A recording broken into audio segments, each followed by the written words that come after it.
Hello, good morning, everyone. How are you? Welcome to the Coffee in One Gulp. I'm glad to see you here again. We are doing the second part on AI. Um, I'm sure by now, all of us are very, very aware that this issue is affecting everyone. I want to show you some of the things which I have right here. Just a second. Okay, here we go. So there are quite a number of things happening, a lot of commentaries coming in from all over. What you're seeing there are some of the things that AI discussions being held about AI on the internet. I just chose a few. I selected a few. So AI generated content doesn't seem to have swayed recent European elections, contrary to what we feared that it would be used. Actually, I saw an article this weekend saying the same about the American elections that are coming up in November, that many of the fears were unfounded. In the field of science, we have this very interesting article I came across a few days ago. It was just published September 17th about lung cancer treatment, so that you know how they extract tissues from patients to go check the extent of cancer, or even just for diagnosis, that it's no longer necessary because AI can digitally do that. So all they need are the digital images, and that's enough. I think that's interesting. In the legal field, I think it's still a minefield. There's so many things going on there, regulation and so on, 120 AI bills. I think one was already passed. Was it in California? And has caused quite a bit of controversy. So the need for regulation. So there's a lot that is yet happening. We don't know what will happen in the next few months because this is a new area. I just wanted to quickly discuss the ethical concerns from a point of view of what people are saying out there. So in 4 different areas, I try to group them, categorize them into the issues of integrity, authenticity, accuracy, and then a bit about equity, access, privacy and data security, bias, feedback, and assessment. So the way I thought would be best to do this is to actually show you my sources, what I've been looking at over time, so that you can frame it in your own way from your own field of study and see what's happening in the area of AI when it comes to ethical concerns. Some of these, of course, are cross-board. All of us are affected. All of us are interested. But there are some that maybe can be reframed depending on your own area of expertise. So I'm going to show you, I tried to open as many tabs as I could so that I show you more or less a cross-section of what's going on. So this was the last election, UK election. You remember in July, the UK, there was an election. There was a particular constituency where one of the candidates was an AI bot. So the constituency is called Brighton Pavilion. I'm just showing you now on the screen a page from the official UK Parliament website, okay, parliament.uk. And you can see that there was an election for this constituency, Brighton Pavilion. The winner was this gentleman called Cian Berry. But if you go all the way down, you can see that there was an AI bot that was a candidate. So independent candidate, Steve AI. But this guy got only 179 votes compared to the winner who was 28 who had 28,809 votes. Obviously, there are many things we could say about that, but I just wanted you to see that, to know that people are really taking this seriously. Of course, you may think, wait, this was satire. Was it real? Yes, it was real. The candidate was registered by his real name, but he was campaigning as an AI bot. He had a website. If he would have won, then the actual candidate who would sit in parliament is a gentleman called Steve Endicott. He's a businessman. I'm not sure what point he was trying to prove here. But thankfully, for some of us, he only got 179 votes. I don't know whether we should be thankful about that or regretful. So that's the first thing. You can check it out online and see the discussions that have gone on in the last 2 months as a result of this AI bot candidate in the UK elections. Okay, came last. There were 8 candidates and the AI bot came last. Then the other thing I wanted to show you is this paper that was, this is found in the Harvard Kennedy School. They look at things of policy, politics, and media. And they wrote an interesting article about 2 weeks ago about GPT-fabricated scientific papers on Google Scholar. It's a very interesting read that I would strongly recommend that all of us read. What they did was they checked out questionable GPT-fabricated scientific papers on Google Scholar. And the results are a bit shocking. Okay, so they were looking for publications produced with generative AI, and they were trying to categorize them. How can we categorize them? Because obviously there are some repercussions of our ability to characterize such papers. Okay, they wanted to answer the questions how widespread this is now in research scholarly field, and how that is going to affect public trust in science and evidence through inappropriate use of generative AI. Please do read this. It's a bit worrying, actually, I thought. Have a quick look and see that this is actually definitely, absolutely affecting the scientific community. Now, the issue is not just the fact that GPT or generative AI leads to plagiarism, as we would earlier have been talking about it, but of course, fabrication, GPT fabricated scholarly texts. This goes as far as creating fake data. So the AI is able to create for you data that looks perfect, that looks very, very good, and then use that data to analyze and then write a paper. And of course, other things like citing fake papers and so on that don't really exist. So they found that there were papers in fields of computing, environment, health. These areas obviously affect public policy, which is what the Harvard Institute is interested in. This particular Harvard Institute is interested in policy, public policy. So they raise certain concerns there. As you can see, the publications can be found in researchgate.net, in ORCID,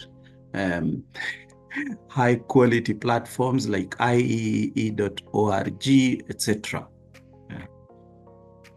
The other thing I wanted to show you briefly also this morning is this: the effect of over-reliance on AI dialogue systems on students' cognitive abilities. So this paper was published about 3 months ago. It's actually a very good paper. It's a systematic literature review. Well, in my opinion, it looked very, very good. Those of us who are doing systematic reviews might want to look at the way they have done this particular paper.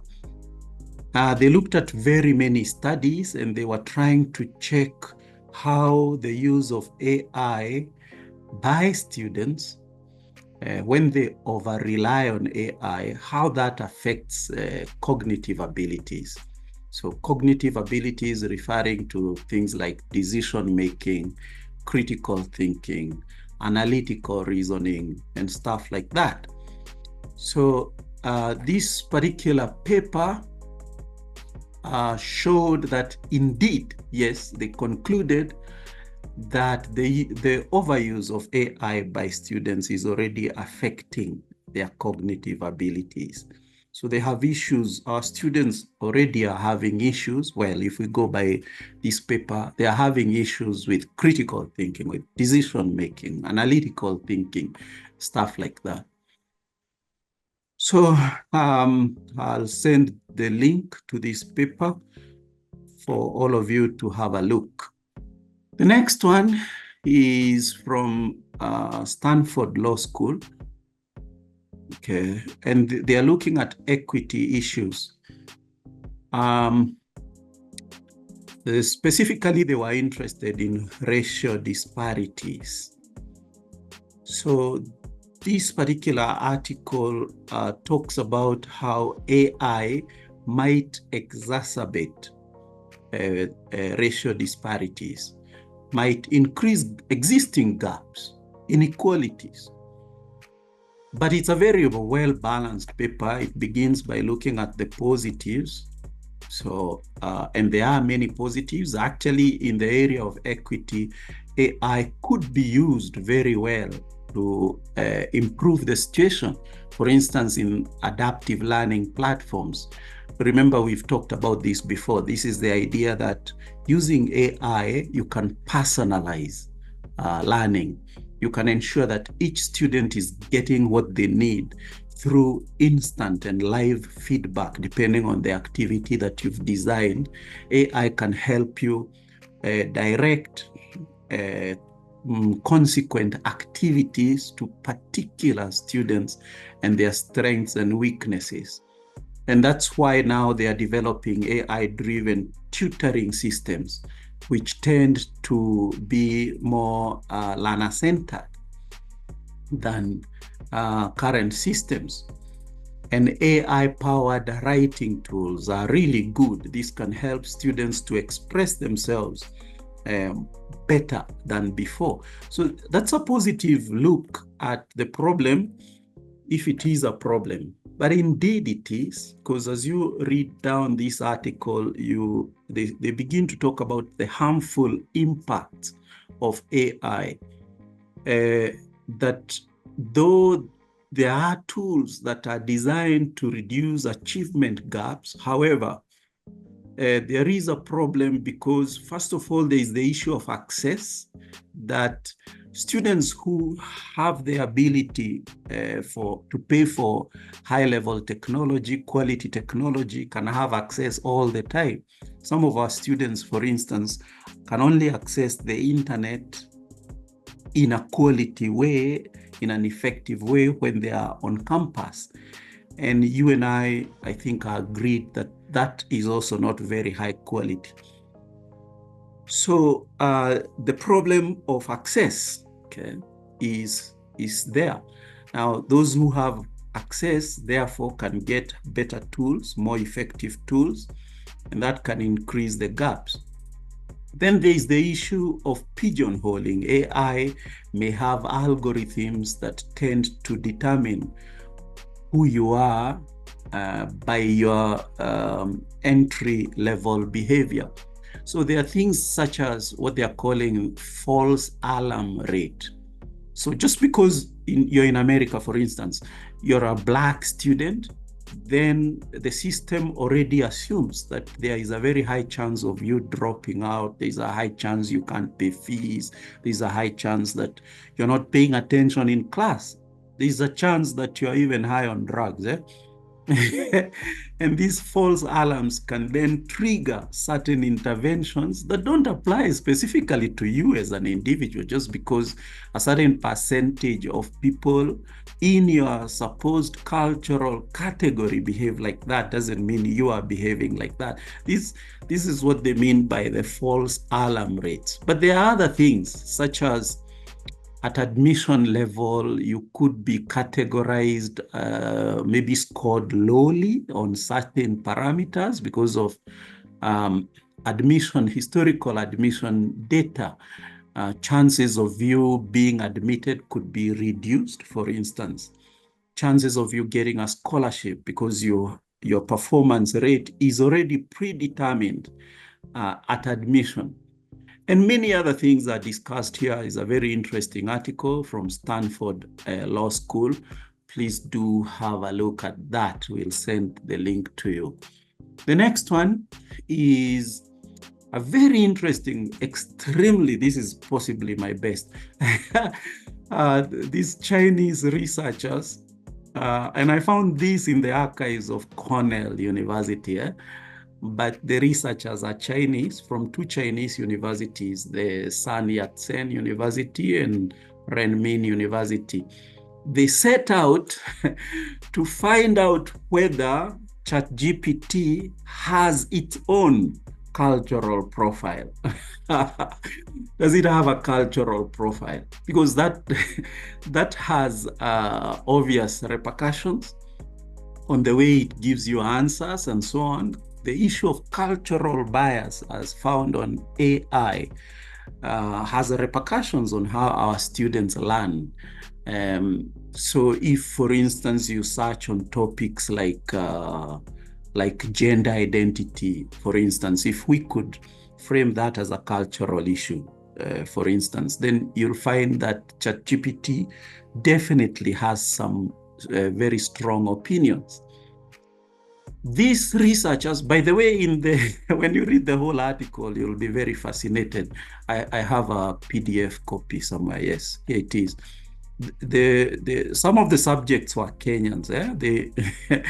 They had subjects from all over the world, and they were profiling them from a cultural point of view in the use of AI and looking at the different answers that AI was giving them. The result was that indeed, yes, they said, yes, the findings indicate that ChatGPT exhibits a distinct psychological profile and cultural value orientation. It shows cultural biases and stereotypes in interpersonal decision-making. My goodness, I'm sure this could be a whole session. We could discuss this. Please have a look at that and make certain conclusions. So obviously, you do expect certain cultural orientations. The algorithm will bend in a particular way. Then finally, in answer to that, I came across this. This was just published last week. Imagine reducing cultural bias of AI in one sentence. And David Irungu, my colleague, will tell you about this, about the fact that you can actually reduce cultural bias by the way you design your prompts. So, and this article suggests precisely that. Whenever you're writing prompts, ask ChatGPT to answer in a particular way. Answer like a Kenyan, for instance. And this article suggests that indeed that's one particular way to mitigate against the cultural bias of AI. I don't have time to talk about privacy and so on, but I think that it's an area all of you are interested in. We are worried about our students using all manner of bots, free bots. Always remember that anything you upload on a free site somewhere. People have spent money, so obviously they are harvesting data. And if our students don't know how to hide privacy data, private data, identifiable information, and so on, then of course they are messing themselves up big time and for the long term.